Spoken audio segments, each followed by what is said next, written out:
My name is Osama Abi Murshid. I'm the director of the Center for Contemporary Arab Studies, and on behalf of my colleagues, I welcome you to the 2015 Sheikh Abdullah Saleh Kamel International Symposium, An Energy Revolution, ? Political Ecologies of Shale Oil in the Middle East, United States, and China. We will have the occasion over the next few days to listen to and to engage with specialists with profound expertise in the broad fields of energy and the environment, and their strategic, geopolitical, and socio-economic dimensions. And I want to start by acknowledging and thanking Sheikh Abdullah Saleh Kamel, president and co-founder of Dalla al-Baraka Group, for enabling us to organize this symposium with his very generous support of the Center for Contemporary Arab Studies. Sheikh Kamel traveled from Saudi Arabia in order to attend the keynote address, and we're very honored to have him among us this evening. The central theme of our conference is the impact of the new technologies of shale extraction on the climate, on ecological sustainability, and on geopolitical security and stability.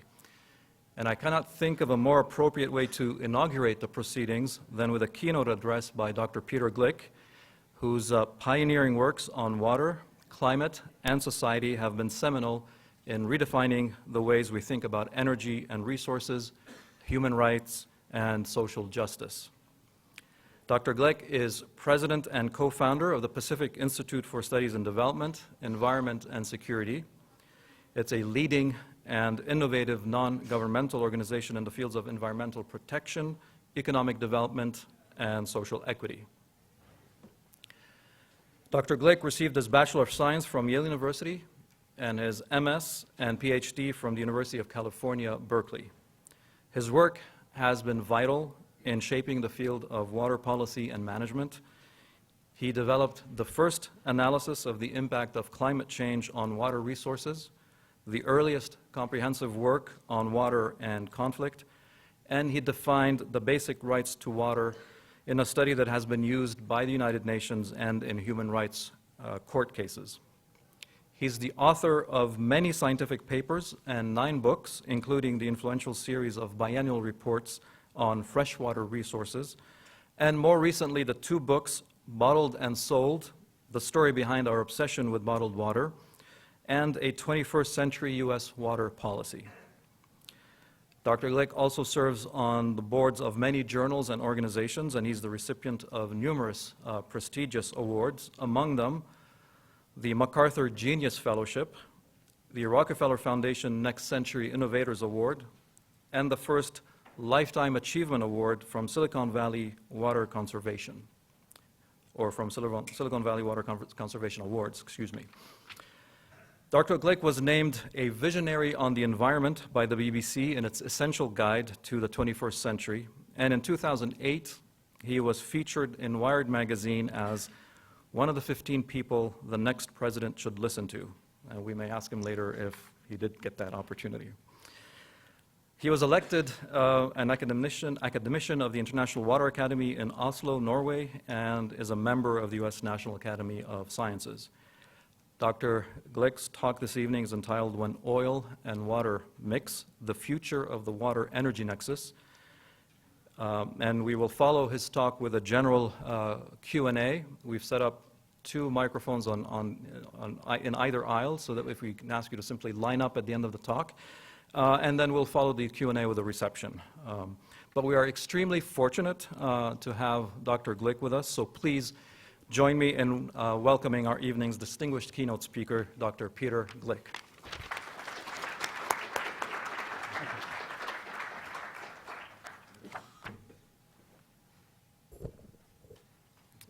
Well, good evening, everyone. Thank you for inviting me to Georgetown. I want to thank Sheikh Kamel and the Center for Contemporary Arab Studies and Director Abi Murshid and all of the conference organizers and sponsors for having me. I'm sure this is going to be a fascinating symposium. I'm looking forward to the conversations later and tomorrow, and I hope to learn a great deal from all of the participants in the meeting. And I hope that your travels here were safe and, perhaps more importantly, uneventful. We live in a remarkable time. a period of transition from very rapid population growth, industrialization, exploitation of resources that characterized the 20th century to an era that I hope will be described as one of growing equality and equity, improved quality of life for people around the planet, protection and restoration of our critical ecological resources, and true sustainability in the sense of the management and use of those resources. That's a utopian vision of the future. I think it's actually an inevitable vision of the future because the alternative is a bad alternative. The alternative is a spiral into growing inequality, growing environmental destruction, violent conflict, and ultimately the failure of the human experiment.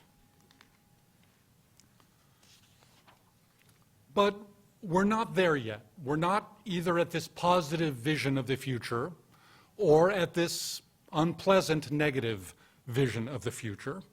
We're in a transition period, and it isn't clear yet which path we're ultimately going to take or which future we're going to end up with. And I would argue that nowhere is this transition more apparent than in the way society thinks about and uses two of the most critical resources available to us, that is energy and water. Those two resources are critical for sustaining our modern civilization, and they're remarkable because there are remarkable similarities between energy and resources. There are some extensive differences, and there are very strong but poorly understood interactions between the two, between energy and water. And my talk tonight is going to address those two resources, their characteristics, how we use them, how we abuse them, the consequences for the future of that use, and strategies for moving toward what I would hope will be this more positive vision of the future. And I imagine I hardly need to tell this audience about the importance of both water and energy. Yet in our modern society, the reality is we mostly take water and energy completely for granted. Modern society has so effectively mobilized energy resources and so effectively mobilized water resources that those resources are at our beck and call, at our fingertips, at our instant availability for use, at prices that the truth is we barely consider them in our day-to-day decisions. So here we are, we're sitting in this auditorium at night with light at our available beck and call. I'm speaking in my normal voice, but I'm being amplified to the point where at the back of the auditorium, presumably you can hear me. Many of you burned very carefully formulated and refined carbon-based energy to get here tonight from fossil fuels formed literally millions of years ago and left as a stock in the ground for us to find and capture and mobilize. Indeed, my carbon footprint to get here was pretty substantial.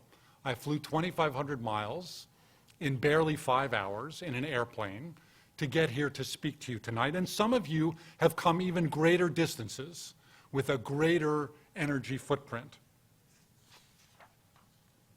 In pretty much every one of your pockets, there's a device with a little battery that permits you to be in contact with everybody else in this room or pretty much everybody else outside of this room, and in fact, to let you tap into almost the entire stored knowledge of human existence.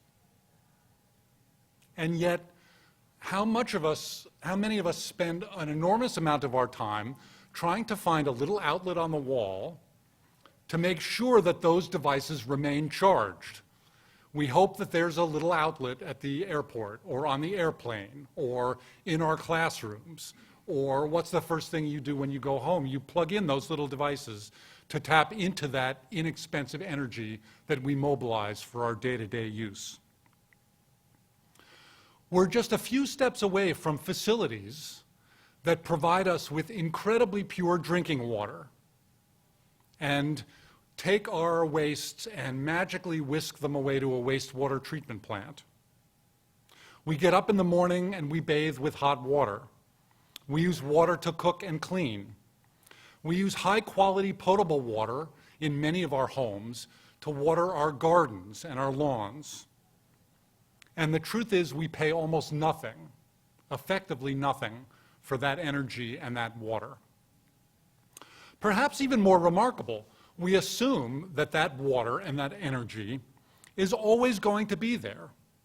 It's always going to be of the right quality. It's always going to be affordable. Why? We assume that because the fundamental reality is that those two resources, water and energy, are the basis for modern civilization. They are the keystone, the bedrock on which modern civilization was founded and survives today, and we can't imagine life without them. In some ways, that's the way it should be. They are the foundation of modern civilization, and any decent government of any form should work to ensure that sufficient water and sufficient energy of sufficient quality at reasonable prices is available to their citizens. The ancient Romans said that no city worth its name didn't have a public drinking water fountain, and that in fact, if an organized group didn't have public drinking water of safe and affordable quality, it couldn't really be called a city. But what we take for granted, and what we think every society should take for granted, is still not universally available. There are perhaps 800 million people worldwide today that don't have access to safe drinking water.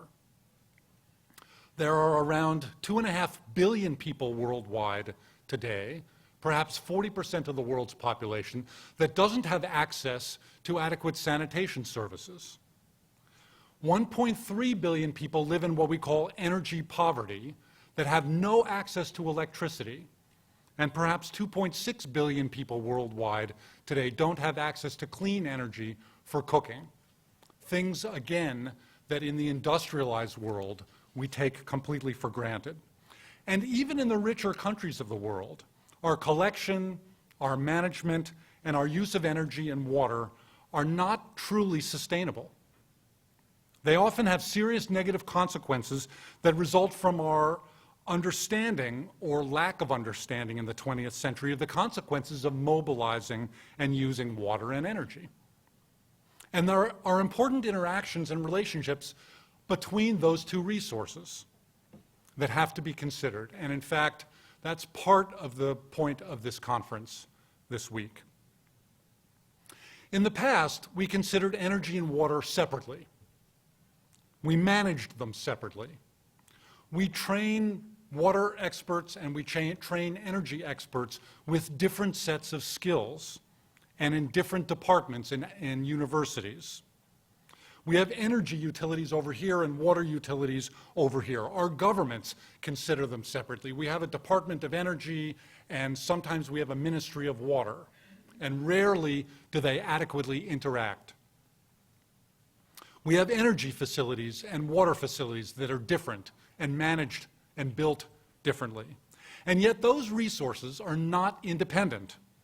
They're not separate. They're not unconnected. They're bound together, and for a sustainable future, they're going to have to be managed in an integrated way. So I mentioned at the beginning that we're in a transition. I think we're in a transition from where we were in the 20th century to where we want to be in the 21st century. And in many ways, it's an exciting time. As we learn more about the bad things that resulted from the way we managed resources, not just energy and water, but all of our resources in the 20th century, as we learn more and more about the things that remain to be done, like meeting basic human needs for water and sanitation or for basic energy for the world's population, we're also learning things about how we ought to do things differently. And managing water and energy together is one of those things. And in recent years, there has been growing discussion about precisely this issue, about the nexus between water and energy. And so let me discuss this nexus in a little more detail. There have now been many, many reports about the water energy nexus. You can find them online. Many of you have probably been participants in producing those reports. But the nexus lies at the heart of what this conference is trying to address. Very simply, it takes water to produce, move, and use the energy required to power our modern civilization. And it takes energy to treat, distribute, and use the clean water that we require. When water was abundant and when energy was cheap, we didn't think much about that relationship. But if there's anything that's driving the transition I've been describing, it's the growing realization that for the most part, energy is no longer cheap when we consider all the true costs of collecting it, mobilizing it, and using it. And when water is no longer abundant, as it is in many parts of the world, even in places we used to consider water rich, we have to think differently about the way we use those resources. So new limits on both energy and water are affecting the other resources, and yet we still don't adequately consider them institutionally or from a policy perspective. Furthermore, one of the most serious consequences of our modern society's use of resources is the reality that we're now fundamentally changing the climate of the planet. And the links between water and energy and climate are also at the heart of the conversation about the nexus. I said that our energy systems require water.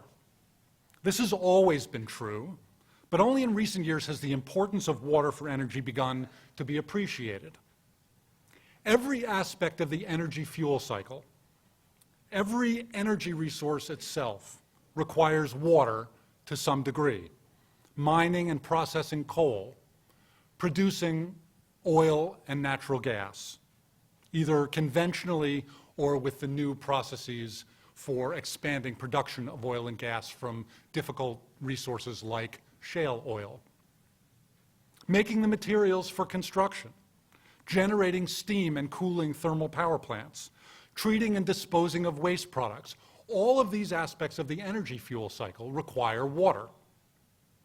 And when water is limited, energy systems face constraints. And so here are a few examples just from newspapers in the last few years, just in the United States, of ways in which new water constraints are affecting our energy resources. From the Associated Press, drought could force nuclear plant shutdown. Sinking water and rising tensions. From the Atlanta Journal-Constitution, the Journal-Constitution opposes coal-based plant, citing water shortages.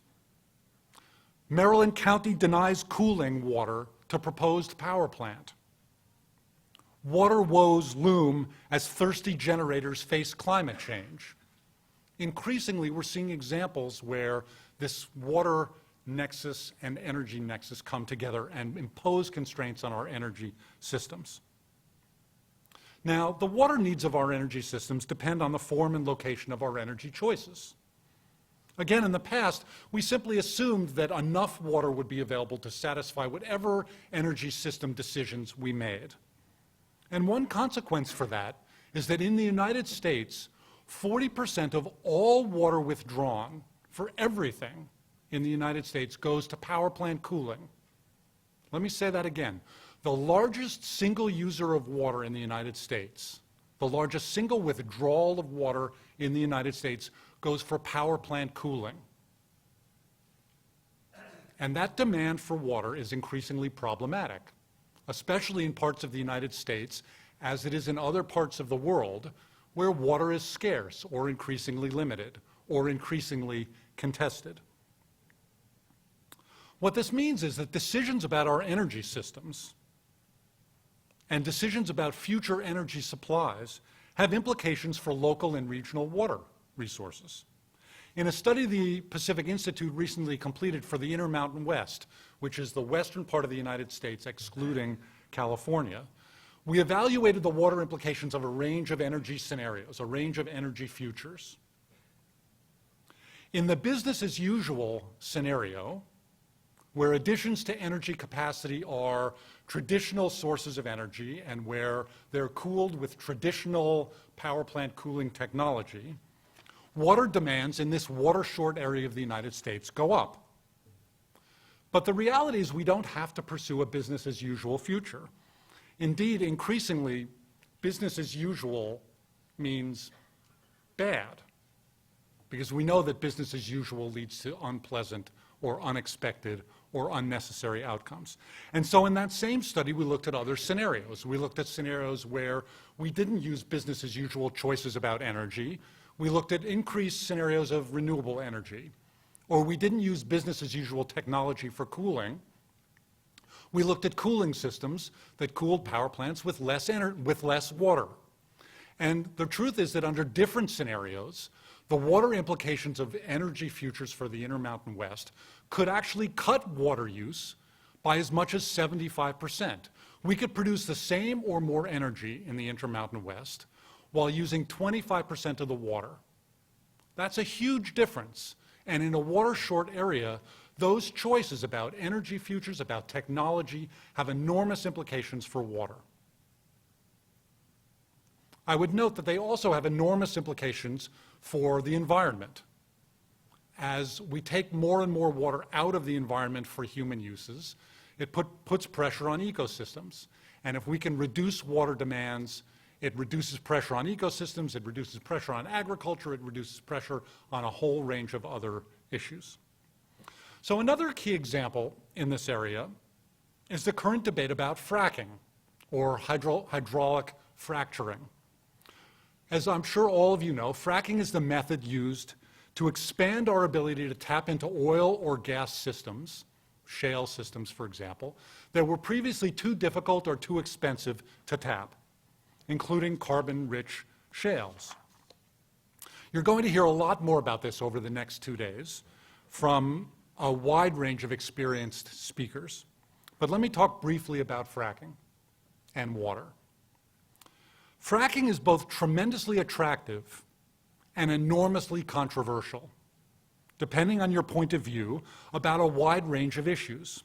It's been pursued aggressively in the United States in places like Texas and North Dakota and Pennsylvania and Wyoming and elsewhere around the world. It's been banned in states like Vermont and most recently in New York and elsewhere around the world, like France and Scotland and Bulgaria. And more regions that haven't yet made up their mind are studying it to try and understand what the risks and benefits are. I live in California. California is having a very intensive debate right now about expanding fracking, and we're involved in that debate. And among the issues that cause so much controversy are feelings about, for example, national and international security. If you're in the United States and you think it's a bad idea to import oil from outside of the United States, and it's a good idea to expand domestic production, you may think domestic production of fracked oil or natural gas is a good idea.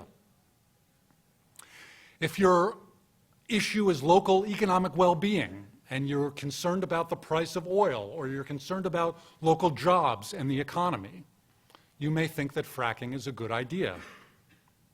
If you care about environmental impacts of oil and gas production, either traditional oil and gas production or oil and gas production from enhanced techniques like fracking, you're concerned about local truck traffic, you're concerned about air quality and methane emissions and climate change, you're concerned about water resources, you may consider fracking to be a bad idea.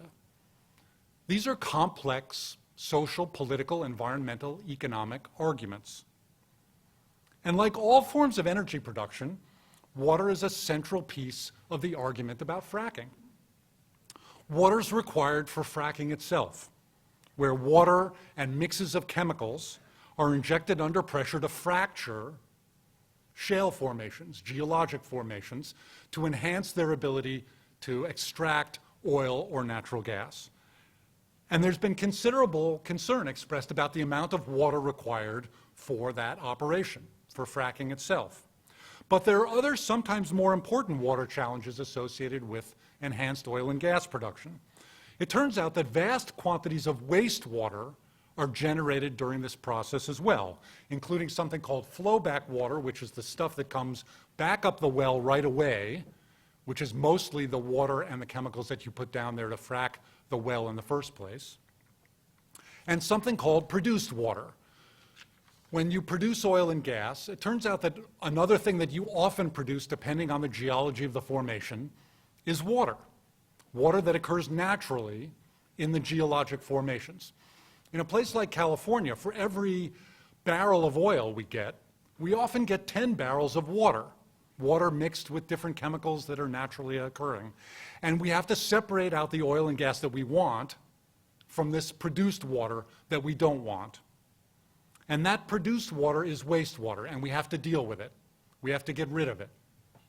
And there are growing concerns about risks to groundwater systems from the disposal of produced water, from this wastewater that's generated from traditional oil or gas operations and from hydraulic fracturing and enhanced oil and gas production. These concerns have merit. They must not be swept under the rug. They must be analyzed scientifically. They have to be discussed politically. They have to be discussed in our local communities. The water-related risks of fracking must be identified. They have to be quantified. They have to be understood. And then if fracking is going to proceed, those risks have to be addressed and they have to be mitigated. And I'm not going to weigh in on the pros or cons of fracking. What you think about fracking depends on what you think about this complicated mix of issues. And many of those issues are going to be discussed further and in more detail by people more qualified than me at this symposium. I will note that my institute is right now in the midst of an assessment for the state of California about this issue of water, about understanding the water-related risks of fracking for the state of California. But those, I will say the risks are real and they're not fully understood at present. And part of the reason they're not fully understood is that there's a lack of information and a lack of data. There's secrecy on the part of both the private companies and, ironically, the government agencies that are supposed to regulate those companies, and inadequate government oversight about a whole range of things. And let me offer two simple examples.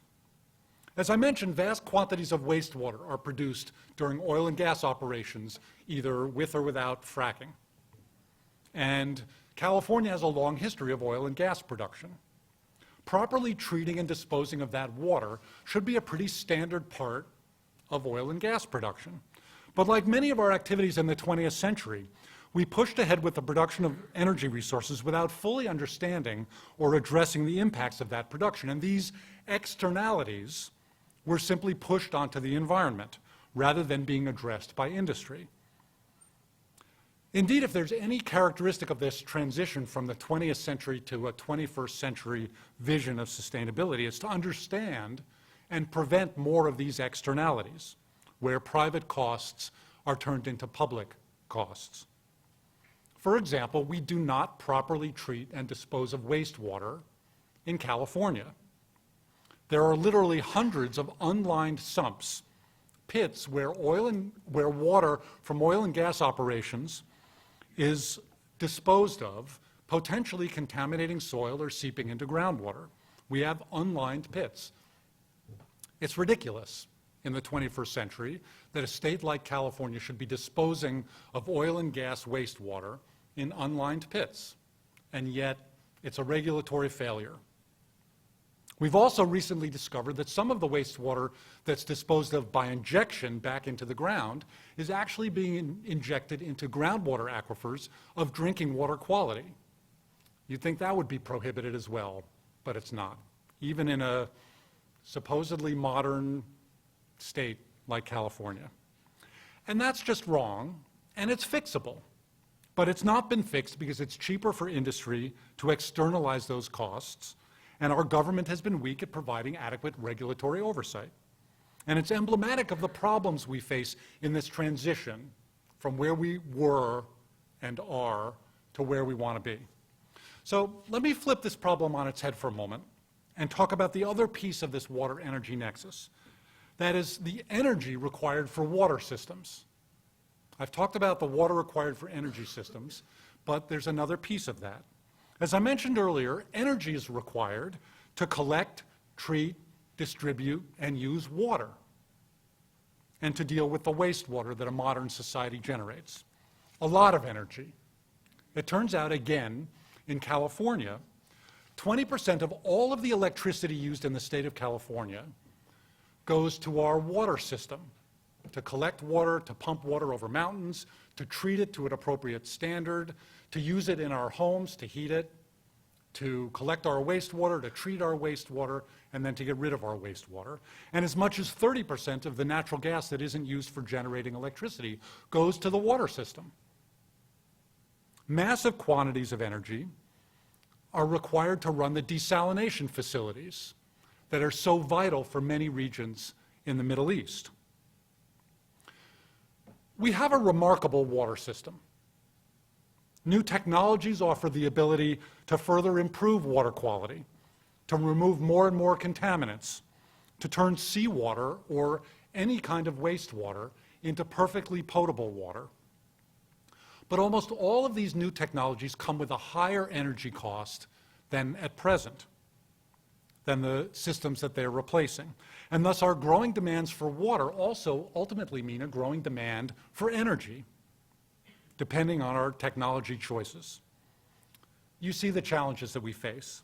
Now let me add a new factor to this equation, the issue of peak water. A few years ago, a colleague of mine and I wrote a paper about peak water as a way to try and understand constraints about our water system. There's been for many, many years conversations about peak oil, and many of you have been participating in that conversation. You probably understand the issue of peak oil. But the idea of peak oil is the idea that society will ultimately reach a point where the production of oil will peak and then begin to decline. And the concept of peak oil is a good one. After all, oil is a non-renewable resource.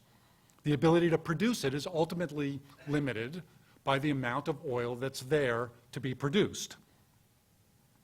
Complicated, of course, by geology and technology and economics. But the idea that production of a non-renewable resource is finite is indisputable. And indeed, for the United States, we passed the point of peak oil in 1970. Now, the fracking boom may temporarily increase the amount of oil that the United States is producing. We may actually get to a point where we're producing even more oil than we produced in 1970. But if so, that's temporary. It's not going to be, that boom will not last for long. But what about peak water? What does that really mean? I mean, isn't water, after all, a renewable resource? What does peak water mean? So let me offer three definitions that will help us understand what peak water means. I'm going to talk about peak renewable water, peak non-renewable water, and peak ecological water. Now, before I do that, I've already mentioned that oil is a non-renewable resource. Water is typically considered a renewable resource. So what does that mean, renewable versus non-renewable? Well, very simply, think about it this way. A non-renewable resource is stock limited. It's limited by the amount that's out there of whatever we're talking about. Oil is a non-renewable resource. The amount of oil we can ultimately use is limited by the stock of oil that's out there. And of course, we can never get it all. There are technological limits, there are economic limits, there are political limits, but a non-renewable resource is non-renewable. When you use it faster than nature generates it, you can't have more than what's actually there. Stock limited. A renewable resource is flow limited. It's limited by the amount of flow that we receive, and solar energy is perhaps the classic renewable resource. The amount of solar energy we use has no effect on the amount the sun generates tomorrow. The amount of solar energy that we can use is limited by our ability to collect that flow, and ultimately by the amount of solar energy striking the earth. It's a renewable resource. Water is really interesting in the sense that it has characteristics of both a renewable and a non-renewable resource. Water flowing in a river is a renewable resource. The hydrologic cycle renews that flow. You all remember the hydrologic cycle from your elementary school education: evaporation, the formation of clouds, precipitation, condensation and precipitation, runoff back to the oceans, evaporation again. That's the hydrologic cycle. The amount of water we use from a river has no effect on how much we get tomorrow or next year because it's a renewable flow. But it's limited by the amount of flow. Once you use the entire flow of a river, you can't have any more. And increasingly, peak water, peak renewable water, means that we're increasingly limited in parts of the world because we're using the entire renewable flow of many of our systems. The Colorado River in the western United States, shared by 7 states in the US and Mexico. We use the entire flow of the Colorado River. That's peak renewable water. We might want more water out of the Colorado, but we can't have any more. The Yellow River in China, the Nile in northern Africa. More and more of our major river systems are completely consumed by human uses of water. That's peak renewable water. But some water resources are non-renewable. There are stocks of groundwater. More and more of our water resources come not from our surface supplies from flowing rivers, but from groundwater resources that are stocks, like oil, and that are not renewed on timescales of interest to us. Those groundwater stocks in many parts of the world were laid down slowly over thousands or tens of thousands of years. And when we use those resources faster than nature recharges them, it's non-renewable, like oil. And increasingly, in many parts of the world, we're running into non-renewable limits on water. In parts of northern China, in the western United States, in the Ogallala Aquifer, in the Central Valley of California, in many parts of the Middle East, we are pumping groundwater faster than nature recharges it, and that's non-renewable. And it imposes limits on what we can choose to do. And let me just say one more thing about that. The truth is the nexus is not just water and energy, and it's not just water and energy and climate. It's water and energy and food and climate, and water and energy and food and industrial development and climate. It's a complex set of things. But from a non-renewable water perspective, as much as 30 to 40% of global food production comes from non-renewable groundwater. Let me say that again. As much as a third of our global food production comes from water resources from groundwater aquifers that is non-renewable. And that's going to be problems in the long run. The third definition was peak ecological water, and that's the concept that, renewable or not, increasingly we're finding that our use of water imposes ecological problems on us that are no longer acceptable. And when our use of water leads to unacceptable ecological problems, then we have to figure out ways of either changing the way we use that water resources or more directly addressing those ecological challenges. And that's the concept of peak ecological water as well. Now, peak water does not mean the world's going to run out of water. It's not. Water is mostly a renewable resource. What it means is that we will, and I would argue we are, increasingly running up against limits to what we can do with the water resources that we have. Constraints on the renewable resources and the non-renewable resources that we're using, and the food example is a good one. So that leads me to the second to last problem I want to address, and that's the growing risk of conflict over water resources. As we approach or pass the point of peak water in many regions, there are new tensions about water availability, about allocation, about control, about use. For decades, there's been the discussion about the role that energy plays in global and regional politics, and in particular about the role that oil plays in the complex political dynamics between the United States and the Middle East and Russia and China, and you're all aware of the political dimensions of the energy world we live in. And again, I note that later panels in this symposium will tackle the political economy and the foreign policy dimensions of energy. And I'm not going to attempt to do so here. But let me talk for a moment about water and politics. Water is highly international. It turns out that half of the land area of the planet is in what's called an international river basin. Think of the hydrologic cycle. Rain falls, it falls in a watershed, it runs off in a river. Half of the land area of the planet is in an international river basin. That is a river that's shared by 2 or more countries. The Nile is shared by 10 nations in Africa. The Danube by 18 nations in Europe. The Jordan is shared by the Israelis and the Palestinians and the Jordanians and the Syrians and the Lebanese. And the Jordan is a really small river. The Tigris and the Euphrates by Syria and Iraq and Turkey and other nations as well. There's a long history of conflict over water resources, going back 4,500 years to ancient Mesopotamia, where some of the first conflicts over water were recorded. Ancient Mesopotamia being the land between the Tigris and the Euphrates River. And ironically, some of the most recent conflicts over water have been seen in this same area on those same river basins. The Pacific Institute has created and maintains a database on water conflicts. It's called the Water Conflict Chronology. If you're interested in history, if you're interested in the political economy of water, go visit worldwater.org. It has 4,500 years of history about conflicts over water worldwide. And we recently analyzed trends in those data, and we discovered that violence over water is increasing, not decreasing. And more importantly, it's increasing not at the nation-to-nation level, but at the subnational level.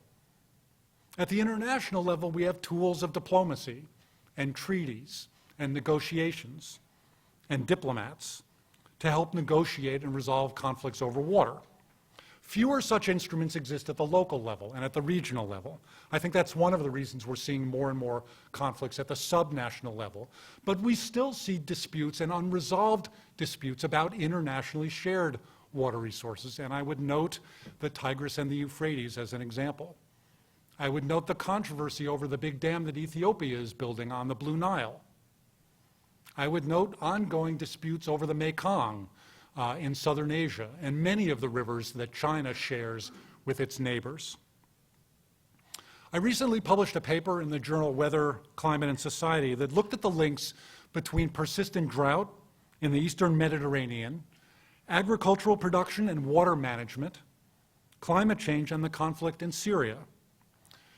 That's a conflict with many and complex roots: religion, politics, ideology, economics, ancient enmities, but it also has resource roots, water in particular, that have to do with water scarcity, that have to do with the level of flows and changes in the flows in the Euphrates downstream from Turkey. It has to do with decisions about water management and agricultural policy. And it has to do with the growing risks of climate change. And that leads to the last problem that I want to address very briefly, the issue of climate change. Climate change is real. The climate is changing. It's changing because of human emissions of greenhouse gases, and it's a fundamental result of our energy decisions. It's a fundamental result of burning carbon-based fuels and the emission of greenhouse gases from the combustion of those fuels. In that sense, climate change is an energy problem. But it's also a water problem. The hydrologic cycle is the climate cycle. And one of the things that climate science is telling us is that as the climate changes, we are going to see, and are already seeing, changes to the hydrologic cycle. Higher temperatures means more evaporation. It means more water vapor in the atmosphere. Globally, it means more precipitation. But regionally, it may mean an increase in droughts and an increase in extreme events in terms of flooding. Rising sea levels is going to contaminate coastal aquifers. There are a whole series of water-related impacts of climate change, and that in some ways closes this loop between energy and water and climate. And it's something we need to be aware of, and it's something we need to consider in our attempt to develop strategies for more sustainable use of all of our resources. I said at the beginning that I believe the world is in a transition from the systems and structures and institutions of the 20th century to those of the next level in our development of a global society. Energy and water is a key piece of that transition. We know now, even if not everyone acknowledges it, that our energy problem is not that we're running out of fossil fuels. The real problem is we have too much of the stuff. We can't afford to burn all of the fossil fuels that we're going to be able to capture and mobilize for environmental reasons, political reasons, social reasons. We're also now beginning to understand that there are limits to our ability to use the world's fresh water resources, and that we have to rethink the insatiable demand for more and more and more in this concept of peak water limitations. So here's the good news. The good news is that there are alternatives to doing what we're doing now. We increasingly understand that the old ways of dealing with energy and water, which brought us enormous advantages, that helped produce the modern society that we all benefit from, are not enough.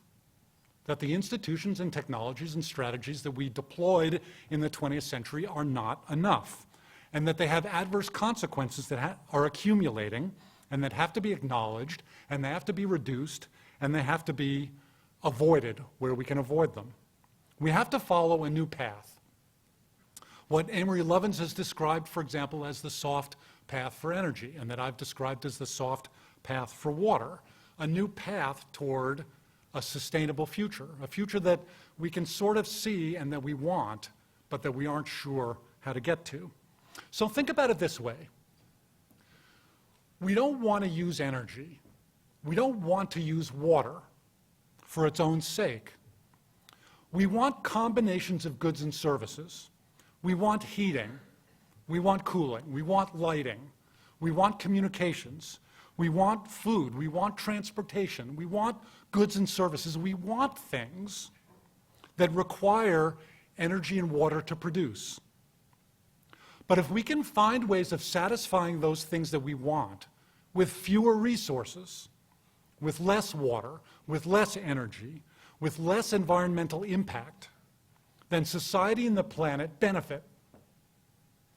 Can we find energy resources that are renewable, that don't have impacts on the climate, or demand vast quantities of water? Can we find efficient ways to grow food and make semiconductors and generate energy with less water? Are there ways of lighting our auditoriums and powering our computers with less of all of the resources that we currently spend to do those things? The answer is yes, we can, and in fact, yes, we are. A soft path means rethinking supply and demand, first of all, rethinking what we want, what we have, and what we need, and how to provide those things. Second, it means protecting natural ecosystems as an integral part of policy, not as an afterthought. In the 20th century, we did the things we did because we didn't know that they would affect the environment and ultimately us, or we didn't care. And we know enough now to care, and if we can figure out how to integrate ecosystems and the environment into our decisions about our resource use, that would be a good thing. Third, we have to use smart economic tools to manage our resources, tools like pricing, like appropriate subsidies, incentives, improved markets, while still acknowledging and meeting, for example, the legal, international, human right to basic needs, like water. In 2010, the UN finally declared a human right to water and sanitation. They didn't say that water and sanitation had to be provided free. They acknowledged the tension between the economic value of water and providing water services and the human right to water. And balancing economics and human rights is a challenge, but it's a challenge I think we should accept. Fourth, we have to redesign our institutions so that they can manage our water or energy for long-term sustainability, not short-term profit or gain, in a more integrated way. Fifth, we need better education, better educational institutions, and better communication about all of these factors. And we see examples of all of these things, all of this kind of thinking in more and more places. As tensions arise over our use of resources, as pressures grow, so do the pressures to try new things. And every day I see smart, innovative things happening in all of these areas, and that's the good news. So in conclusion, The growing public discussion about shale oil, about the oil or gas revolution, is a complicated one. It raises questions about international peace and security, about technology, about economics and equity and justice, about ecology and human health, about the role of industries and local people. But it also raises the broader question about what our future looks like and what we want our future to look like. If we're really in a global transition from a rapidly industrializing world to one of true sustainability, from one where exponential growth in population and resource demands shifts to a world where population is stable and sustainable, we have to take a longer view than we have taken in the past.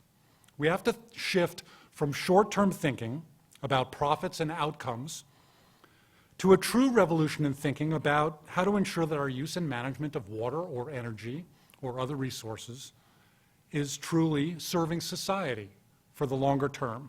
And while that requires new and smarter institutions, different economic models, thoughtful application of science and technology, and open conversations and dialogue among all the parties, there are signs that the transition to this positive future is already underway. Let's do what we can to nurture and accelerate it. Thank you very much.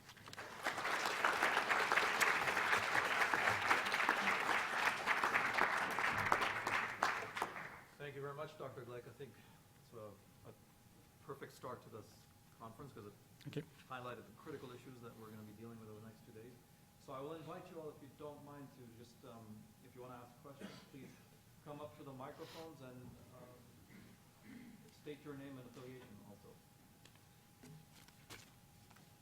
Don't be shy. Or depressed. Or depressed. Thank you. Yeah. I'm Jerry Bogue from the Colorado School of Mines. According to the Economic Research Service of the Agriculture Department, agriculture accounts for 80% of the nation's consumptive water use. And I presume there's a disjunction here between once-through use and consumptive use that doesn't add up to 120%. But clearly, these are major uses. Would you care to comment on what the use of water for hydraulic fracturing is in any of the states in the western U.S.? Yes, thank you. Okay, so thank you for raising that issue, and it gives me the It's a good opportunity to go back and make an important distinction. In the water world, partly because water is a renewable resource, we talk about consumptive and non-consumptive use of water. A non-consumptive use of water is when you use water for something and then it can be reused in the same area for something else. It's recaptured, it's treated, it's used downstream. Consumptive use of water is a use of water where that water is no longer available in the same region for use. Now, the globe is a closed system. Consumptive uses of water doesn't mean the water magically disappears. There's as much water on the planet today as there was 1 billion years ago. When I said that 40% of the water withdrawn in the United States goes for power plant cooling, that's a non-consumptive use. It's used for cooling. It's often put back in the river a few minutes later, hotter, typically, and somebody downstream may or may not be able to put that back to use. 80% of the consumptive use of water in the United States goes to agriculture. And worldwide, 80% of the consumptive use of water goes to agriculture. It's consumed by the plants, either it becomes part of the plant or it's evaporated into the atmosphere, and it's no longer available for use in that same watershed. And that's a consumptive use. So sometimes consumptive use is what we worry about, sometimes non-consumptive use is what we worry about. It depends on the nature of the water that we use. But that's an important distinction. The second part of the question was? Okay, so a lot of the debate about hydraulic fracturing has been about how much water is used for fracking. That varies. It depends on the technology being used, it depends on the geology being used, it depends on the local region. In California, for example, where we don't have a lot of fracking at the moment, we have some, but not very much, the amount of water used for fracking is very small compared to, for example, the amount of water used for agriculture. A much larger volume is produced in wastewater. Now, locally, the amount of water used for fracking may be significant. It depends on whether it's a water-scarce region. It depends on a whole series of issues. But In some places, the amount of water for fracking is a problem, in some it isn't. In some, I think it's going to be a problem of wastewater treatment and disposal rather than the quantity of water used. Ultimately, I guess the real answer to your question is it depends on where you are, the technology being used, the local hydrologic conditions, and it means that locally we have to think about all of those issues and evaluate the risks and benefits. And that's... Pardon? Is there a state where it's greater than 1/2 of 1%? So I don't know if, I don't know, although I suspect because you're asking the answer maybe no, but that partly depends on local conditions. So for example, even in California, where the amount of water used for fracking is very small, it's all in one place. And it happens to be in the county of California that's one of the most water scarce. And so it becomes a local issue. You have to look at it at a local level and make those judgments. Sir. My name is Ibrahim Owais. I'm an oil economist myself. I've been doing research and writing in this field for many, many years. I just wanted to really give you some thought to think about now and in the future. There is no such a thing as limited natural resources or limited water or limited oil or limited energy. I call it the Mirage theory of reserves. Once you come closer to the end, new discoveries are found. We really do not know how much is under the earth or around the earth of all those natural resources. What we have, given the knowledge, the technological knowledge that we have now, that will change over time.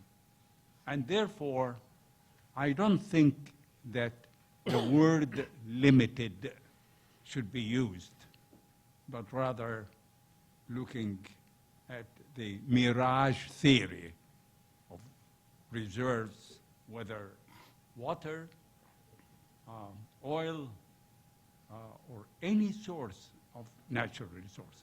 Thank you. Thank you. Let me just make one comment about that. Without getting into a semantic debate, I would argue that ultimately you're correct, but that there are limits when you take into account economics and politics and environmental constraints, and that it's not ultimately, as I think I tried to say, it's not ultimately limits on the amount of oil that are available, or certainly globally on the amount of water. If energy were unlimited and the environmental impacts of desalination were zero, there's plenty of water in the oceans. But that we do face limits that are political and economic and social, and that it's those limits that are going to define, ultimately, our choices about the use of those resources. Yes? Is it on? Yes. My name is Laren Spear, and I am with a group of high school students here for a Mali United Nations conference, and I had one question for you, Doctor. It was about the current state of affairs in Brazil, if you might have heard of them. They're in Sao Paulo, the city. They're having an issue with water restrictions. In the past week, they moved from just water restrictions to full-out water rationing, in which case many of their residents only have water from 8 to 2 p.m. every day and are fined if they go above a certain amount of water. So this is because of the deforestation of the rainforest in that area and the inability to collect this water, even though they rely mostly on hydroelectric power for their power reserves. So the issue here is that the government, as well as private institutions, at great cost, are trucking in large amounts of water using valuable natural resources to supply the needs of its people. Considering that it's a right recognized by the United Nations that countries should provide water for its citizens, what should be done for nations facing this problem currently? Thank you for your question. Let me start by saying I'm a big fan of the Model UN program. I won't tell you how long ago, but when I was a high school student, I participated in the Model UN. It was a great way to learn about the world, about debate, about international politics. We actually, in one of the times I represented China, and I have to say the ability to use the veto at the Security Council is an awfully tempting one, but I won't go there. The problem in Brazil right now is a very severe drought, and there are debates right now in Brazil about the cause of the drought, about deforestation, about climate change. We're in a very severe drought in the western United States, in California, now starting the 4th year of a drought. Because of the drought, there are very serious constraints on the amount of water available to do the things we want to do. We're seeing increasing cutbacks for industry, for agriculture, ultimately for residential use, as you describe. The human right to water and limitations of water, I'm a little less worried about that in the current situation, because the human right to water applies not to water required for industry, not water required to grow food, but water for basic human needs. And the amount of water required for basic human needs is a very small fraction of the total water that we use for all sorts of things. I don't think anyone in Brazil is going to die of thirst. If they did, that would be a clear violation of the human right to water. And I think the governments of Sao Paulo and the local state down there and the government of Brazil are going to have to work to resolve that problem. And they'll do it by trucking in water, they'll do it by cutting back on agricultural use and meeting urban needs, basic human needs. But it's a great example of the limitations that we face when Mother Nature doesn't provide us with everything that we want. And it's a good example of some of the growing constraints we're going to see in more and more parts of the world where there's not enough water to do everything that we want to do. Thank you.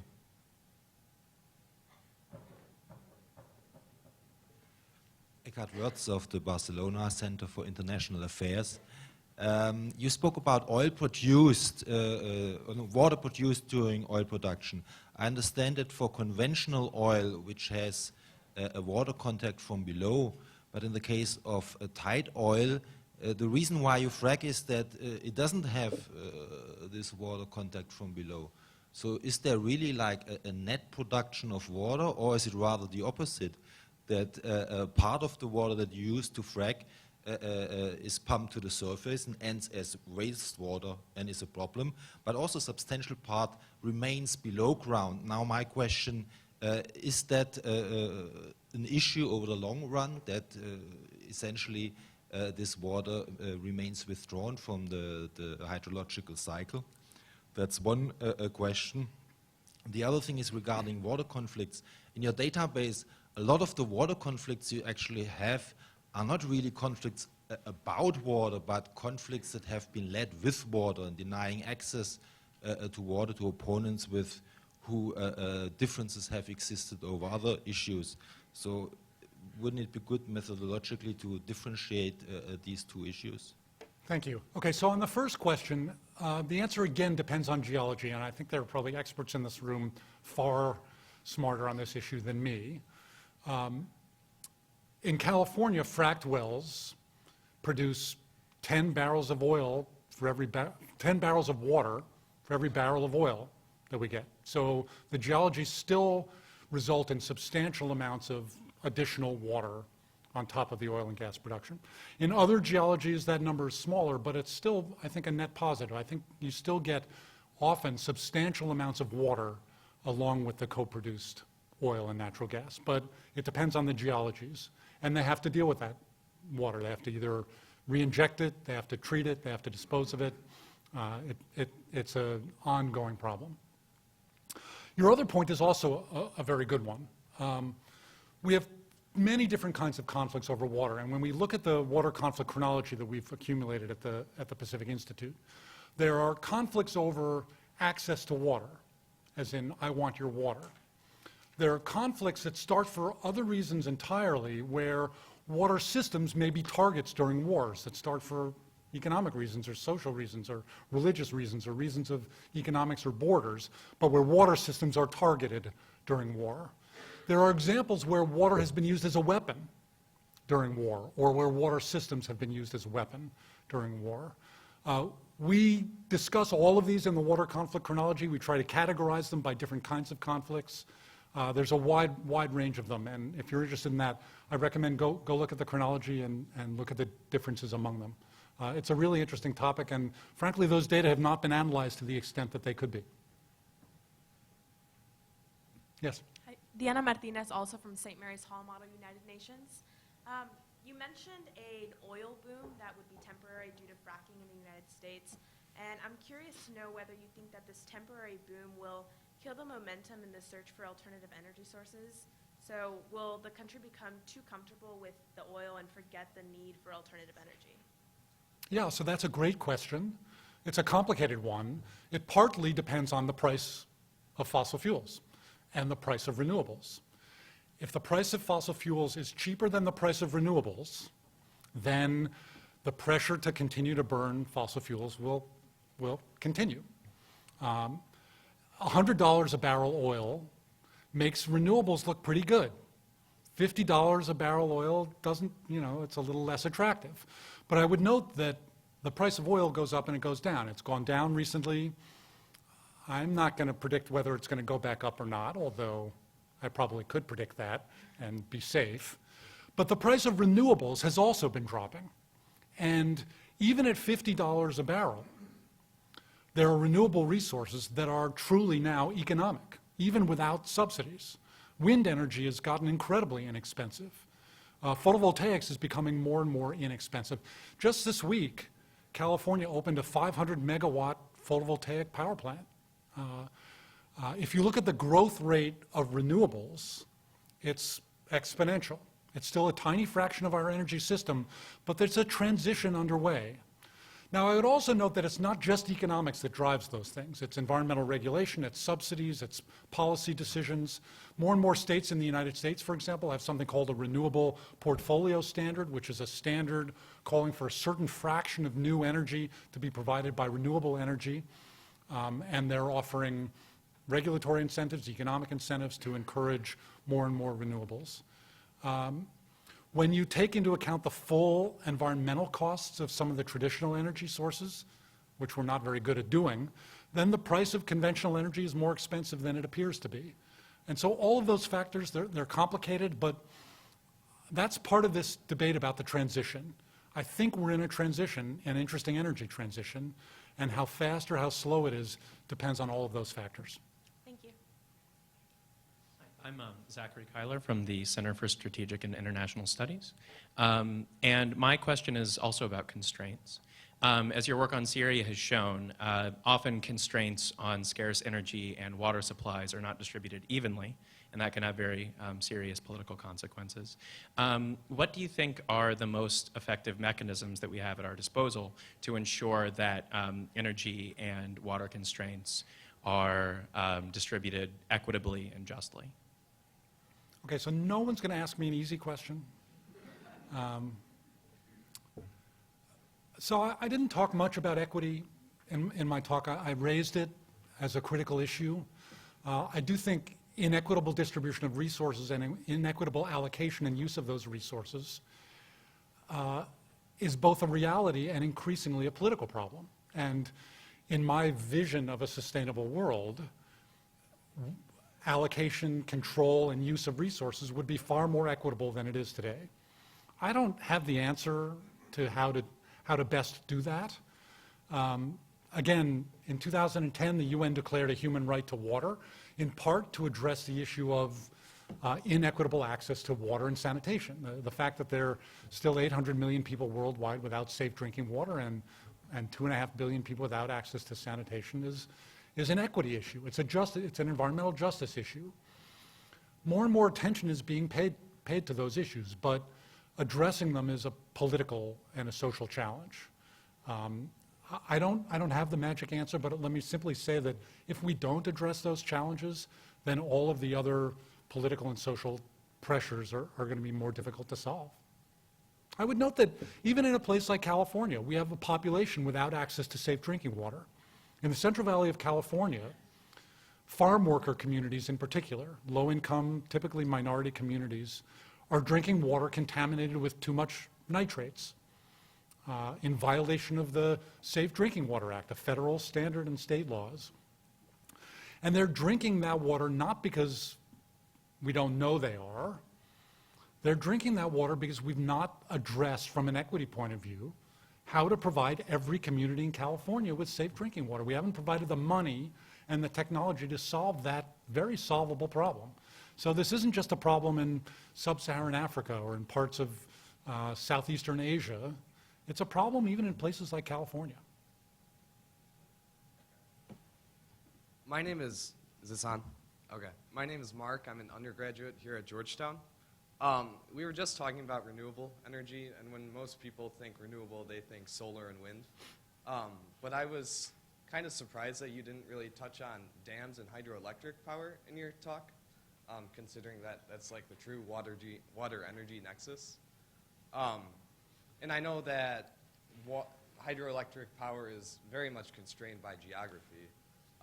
And I see hydroelectric as similar to nuclear, as in it's been around for a long time, and I don't imagine that there's too many prospects for growth. But I was just curious to hear your perspective on the role of hydroelectric in this transition we're going through. Another great question, and I should have addressed it, but the truth is these are really big issues, and I didn't want to keep you here all night. Hydroelectric power is a key component of many energy systems, and just to give you a good example, in California, in an average year, about 15 to 20% of our electricity comes from hydro dams. We're in a bad drought, and in fact, we're just about to release a study in the next 2 weeks at the Institute about the impacts of the drought on hydro generation. It turns out that over the last 3 years of the drought, hydro generation has been enormously reduced because we haven't had the water to produce as much hydroelectricity as we normally do. What do? We're burning more natural gas at a cost to ratepayers because natural gas is more expensive, and a cost to the environment because it produces greenhouse gases and other pollutants. And so we're evaluating that example of the energy, water, climate nexus. We're not going to build much more hydro in the United States. We've built on most of the good dam sites. We've built on some not so good dam sites. There are environmental constraints. There are political and economic constraints. I don't see a big expansion of hydropower in the United States. But there are other parts of the world where we're going to and need to build more hydro generation facilities. The big Ethiopian dam on the Blue Nile that I briefly mentioned is ostensibly being built for hydropower. Egypt is worried it's also being built for agricultural production, which may lead to a consumptive use of water and a reduction in the amount of water that flows down the Blue Nile to Egypt. But it's going to be, in particular, a hydro generating system, and Ethiopia needs the electricity. We're going to see more and more discussions about that. It is a renewable resource. Every energy resource has environmental impacts. Solar, wind, hydro, geothermal, nuclear, non-renewable resources like fossil fuels, they all have environmental and social and political costs. And we need to do a better job of understanding and integrating all of those costs. Thank you, Professor. Mohammed Ramadi from King Fahd University, with a lot of carbon footprint like you. I'm going to make it easy for you. You discussed that we really have to change our ways to make it more sustainable in the future, or how we're using resources. I would like to hear from you, your institute, what is the communication method that is going to appeal to people to make them listen? Now, either it's going to be voluntary, or you use the pricing mechanism to reduce subsidies. Now, in the Middle East, with the issues of the Arab Spring and so on, the issue is taboo to reduce subsidies, at least for the time being. But to me, I think using morality, the moral message, is just as important, and it's probably much more than the issues of reducing subsidies or trying to identify who to allocate it.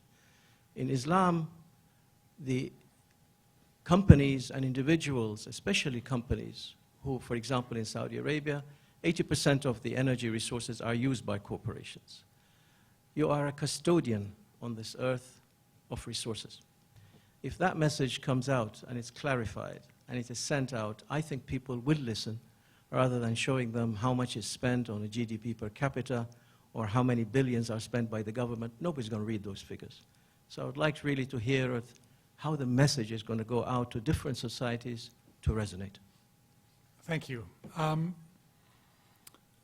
I think your point is a critical one.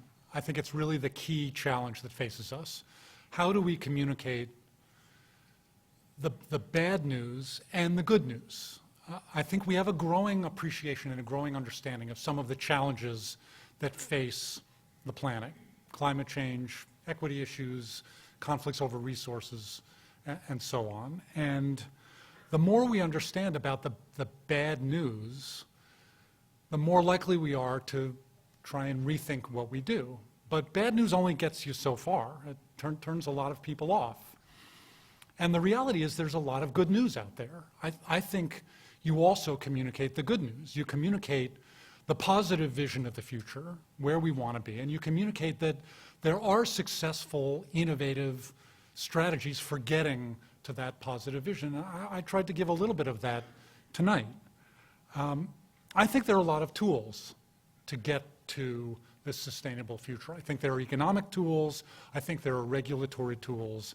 I think there are educational tools. I think the issue of morality is a really important one, and I think we should use that issue whenever we can. I'm not sure it's enough. That message may not work for everybody, but I don't think it has to be enough. I think you integrate economics and technology and morality and ethics and all of those things together. And those things together, I think, help move different audiences in the right direction. And just one example, you mentioned industry. Industry is a really key player in all of this. The United Nations launched many years ago something called the Global Compact. The Global Compact is an effort of the United Nations and international organizations and global industries and non-governmental organizations, including environmental organizations and research institutes like mine, to address broadly the issue of sustainability. There are 5,000 companies. Almost every major international global company is a part of the Global Compact.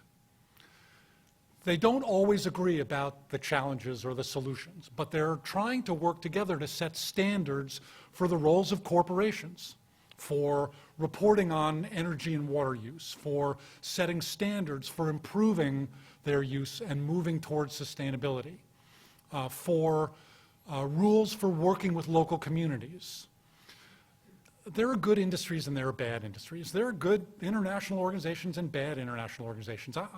I'm not going to say that this is a solution either, but it's a piece of the puzzle, and it's an important piece of the puzzle.